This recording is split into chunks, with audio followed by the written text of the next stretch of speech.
warahmatullahi wabarakatuh. Hai, apa kabar semuanya? Berjumpa lagi dengan Miss Kuni Afifah Hasan. Kali ini kita akan belajar tentang sejarah kebudayaan Islam. Apakah kalian sudah siap? Nah, sebelumnya mari kita membaca basmalah bersama-sama. Bismillahirrahmanirrahim. Simak video berikut ini. Sejarah Kebudayaan Islam atau disingkat SKI adalah salah satu mata pelajaran pendidikan agama Islam untuk kelas 3 di tingkat madrasah ibtidaiyah. Pada term 1 kali ini kita akan mempelajari tentang kondisi sosial masyarakat pra-Islam. Apa sih maksudnya? Maksudnya adalah kita akan mencari tahu bagaimana sih kehidupan orang-orang Arab sebelum Islam datang. Tentang adat istiadat mereka, tentang kebiasaan mereka, tentang sifat dan karakter mereka. Nah, sebelum kita mempelajari tentang kondisi sosial masyarakat pra-Islam, Miss Kuni terlebih dahulu akan menjelaskan apa itu sejarah Islam. Sejarah adalah cerita tentang masa lalu. Sedangkan Islam artinya adalah agama yang dibawa oleh Nabi Muhammad SAW.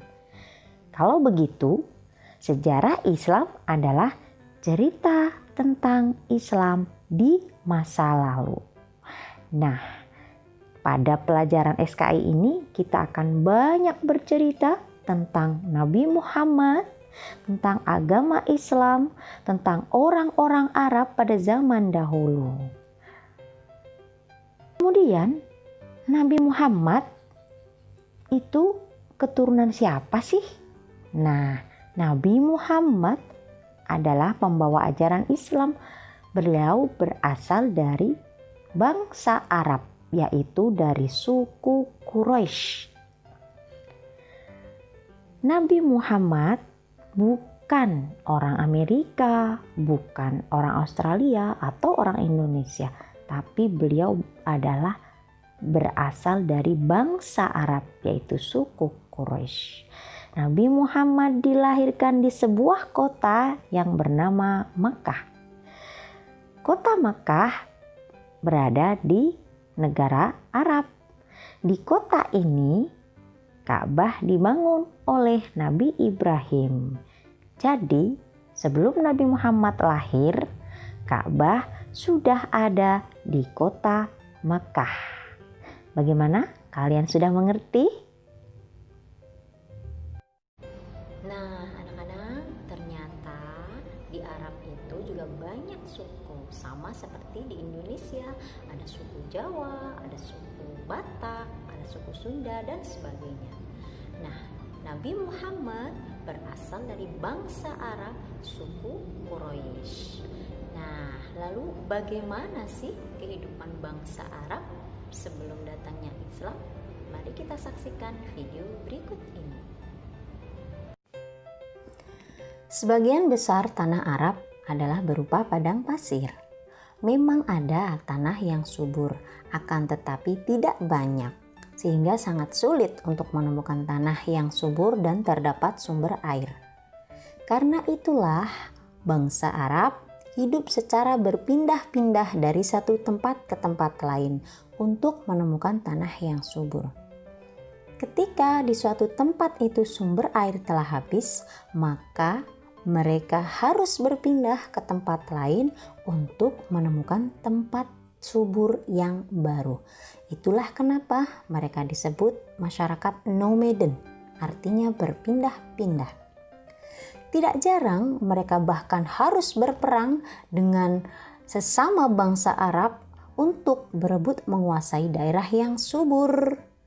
Nah, karena itulah sejak kecil bangsa Arab terbiasa dengan berperang, sehingga mereka sangat senang jika memiliki anak laki-laki. Sebab anak laki-laki dianggap kuat dan mampu berperang membela keluarga mereka. Sedangkan anak perempuan dianggap lemah, tidak bisa diajak untuk berperang, tidak bisa diajarin bermain pedang, memanah atau naik kuda, sehingga anak perempuan dianggap beban dan mereka malu jika memiliki seorang anak perempuan. Sebab itulah mereka memilih untuk mengubur hidup-hidup anak perempuan mereka.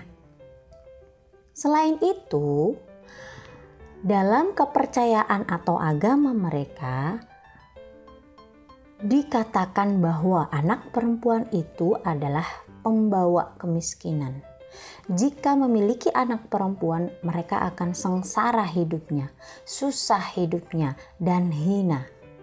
Nah, jadi anak perempuan dianggap sebagai makhluk yang membawa kesengsaraan dalam kehidupan mereka.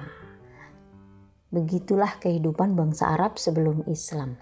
Saat mereka memenangkan sebuah peperangan atau mereka mempunyai seorang bayi laki-laki, mereka mengadakan pesta untuk merayakannya.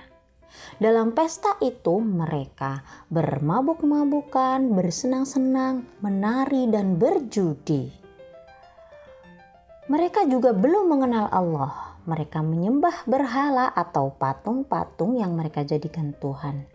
Patung-patung itu mereka letakkan di sekitar Ka'bah. Kurang lebih terdapat 360 patung yang mereka letakkan di sekitar Ka'bah. Patung-patung itu mereka buat sendiri. Ada yang terbuat dari kayu, ada yang terbuat dari batu, emas ataupun perak. Lalu mereka beri nama-nama berhala-berhala tersebut. Contoh namanya Lata, ada yang namanya Uzza, ada yang namanya Manat. Jadi mereka menyembah banyak Tuhan. Tuhan Lata, Tuhan Uzza, dan Tuhan Manat. Itulah keadaan bangsa Arab sebelum Islam. Mereka belum mengenal Allah dan ajaran Islam lainnya. Disebabkan oleh hal inilah, yaitu kebiasaan mereka berperang, menyembah berhala, mengubur anak perempuan hidup-hidup, menjadikan orang lemah sebagai budak, dan sebagainya, mereka disebut sebagai masyarakat jahiliyah. Jahiliyah artinya bodoh. Zaman jahiliyah artinya zaman kebodohan. Berarti masyarakat jahiliyah artinya adalah masyarakat yang masih bodoh. Kenapa dianggap bodoh? Sebab mereka melakukan hal-hal yang dilarang oleh agama Islam karena mereka memang belum memahaminya. Nah, anak-anakku sekalian, itulah tadi gambaran tentang adat istiadat dan kebiasaan masyarakat Arab sebelum Islam. Banyak hal yang tidak baik yang mereka lakukan. Akan tetapi ternyata mereka juga punya loh hal-hal yang baik yang patut kita contoh. Kalian ingin tahu apa itu? Simak video berikut ini. Sifat atau adat dan kebiasaan-kebiasaan yang baik yang dimiliki oleh orang Arab antara lain adalah 1. Menepati janji. Orang Arab itu jika berjanji mereka akan selalu berusaha untuk menepatinya. Sebab jika mereka melanggar janji itu akan membuat mereka sangat malu karena akan dikenal sebagai orang yang suka melanggar janji.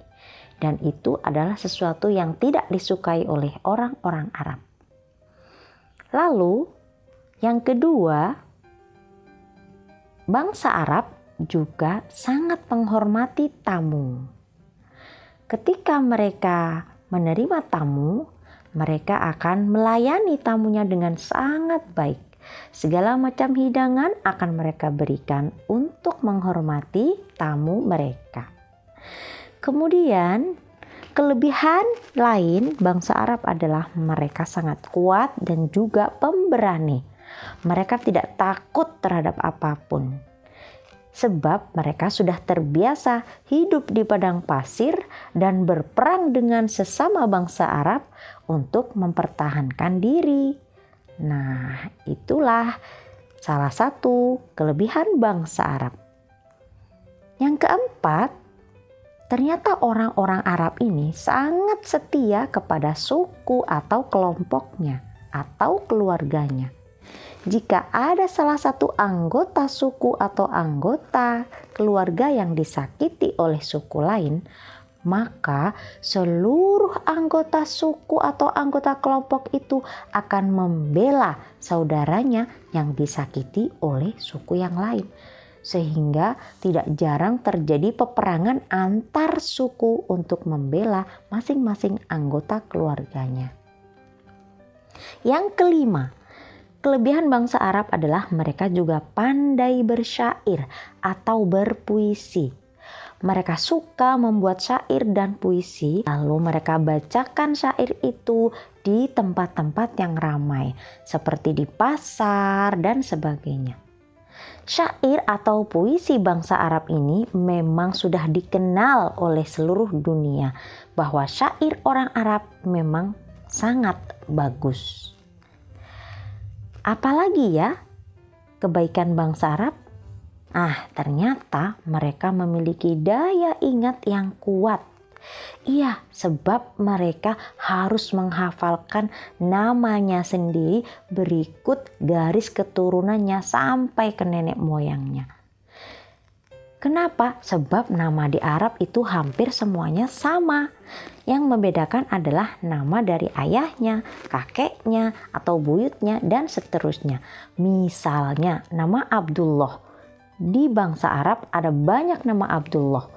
Tapi yang membedakan adalah nama ayahnya. Contoh, ada Abdullah bin Mas'ud, ada Abdullah bin Zubair, ada Abdullah bin Umar, dan sebagainya. Karena terlatih menghafalkan itu, sehingga orang Arab memiliki daya ingat yang kuat.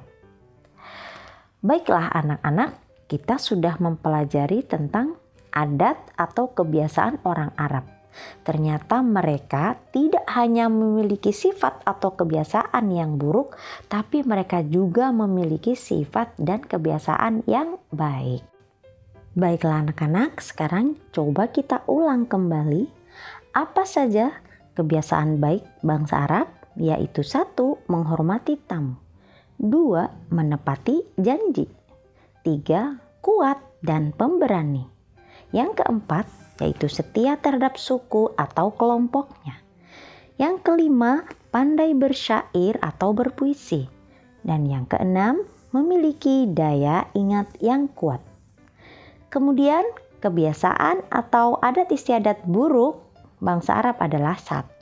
Suka berpesta dan mabuk-mabukan. 2. Suka berjudi. 3. Suka berperang. Dan yang keempat adalah menyembah berhala. Yang kelima, mengubur anak perempuan hidup-hidup. Dan yang terakhir adalah menjadikan orang lemah sebagai budak mereka. Karena itulah Allah mengutus Nabi Muhammad SAW untuk memperbaiki sifat, kebiasaan dan adat istiadat yang tidak baik dari bangsa Arab, yaitu melalui ajaran agama Islam. Baiklah anak-anak, kita sudah sampai di penghujung pembelajaran kita. Oke anak-anak, sekarang kalian sudah mengetahui kan bagaimana bangsa Arab sebelum datang Islam? Mereka punya kebiasaan yang baik, mereka juga punya kebiasaan yang tidak baik. Nah, tugas Nabi Muhammad SAW sebagai Rasulullah adalah memperbaiki hal-hal yang tidak baik dari bangsa Arab. Itu bukan tugas mudah loh. Makanya di pelajaran sejarah ini kita akan mencari tahu sampai seperti apa perjuangan Nabi Muhammad dalam mengenalkan Islam kepada masyarakat Arab, dan bagaimana Nabi berjuang agar orang-orang Arab ini mau beriman kepada Allah Subhanahu wa Ta'ala. Nah, ternyata belajar sejarah itu penting kan, supaya kita lebih mencintai Nabi Muhammad SAW dan juga lebih memahami Islam sebagai agama kita.